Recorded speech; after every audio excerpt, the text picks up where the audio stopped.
Assalamualaikum warahmatullahi wabarakatuh. Perkenalkan, saya Muhammad Imam dari gelombang 4, angkatan 10, kelompok 1, golongan 2, peserta Latsar CPNS Mahkamah Agung RI tahun 2022.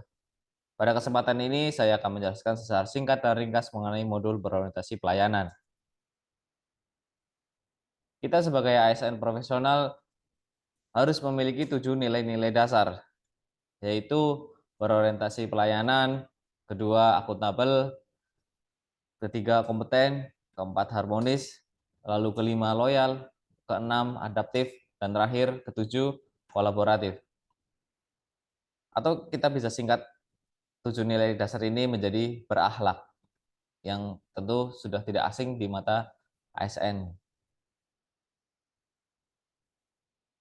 Lalu kita akan fokus pada materi berorientasi pelayanan. Secara umum, pelayanan memiliki pengertian, yaitu layanan seperti pendidikan atau transportasi yang disediakan oleh pemerintah atau organisasi resmi untuk orang-orang pada umumnya dalam masyarakat tertentu. Lalu ada pula pengertian pelayanan publik menurut Undang-Undang Pelayanan Publik, artinya kegiatan atau rangkaian kegiatan dalam rangka pemerintahan kebutuhan pelayanan sesuai dengan peraturan perundang-undangan bagi setiap warga negara dan penduduk atas barang, jasa, dan atau pelayanan administratif yang disediakan oleh penyelenggara pelayanan publik.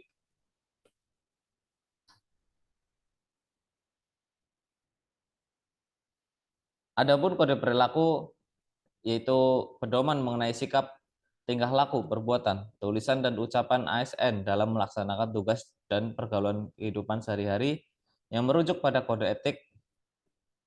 Yang kode etik ini ada 3 poin. Yang pertama, memahami dan memenuhi kebutuhan masyarakat.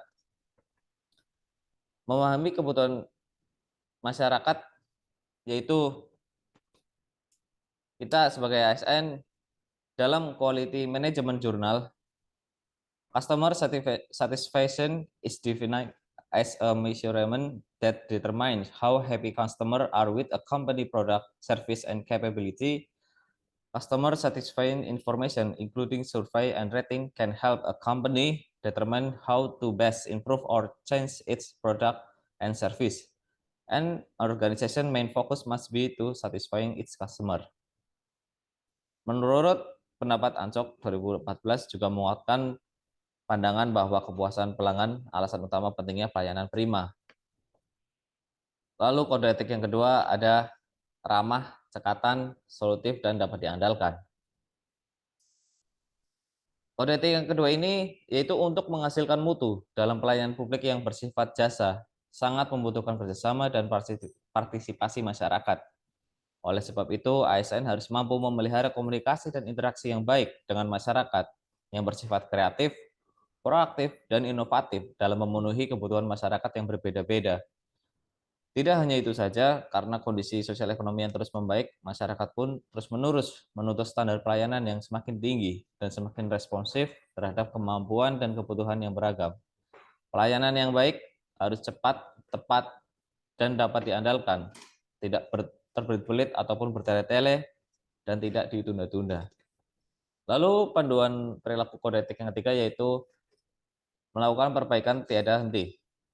Hal ini berarti bahwa memberikan pelayanan yang bermutu tidak boleh berhenti ketika kebutuhan masyarakat sudah dapat terpenuhi, melainkan harus terus ditingkatkan dan diperbaiki agar mutu pelayanan yang diberikan kepada masyarakat dapat melebihi harapan pengguna layanan. Layanan hari ini harus lebih baik dari hari kemarin ataupun hari esok dan akan semakin lebih membaik untuk kedepannya. Lalu prinsip dalam pelayanan publik ada 9,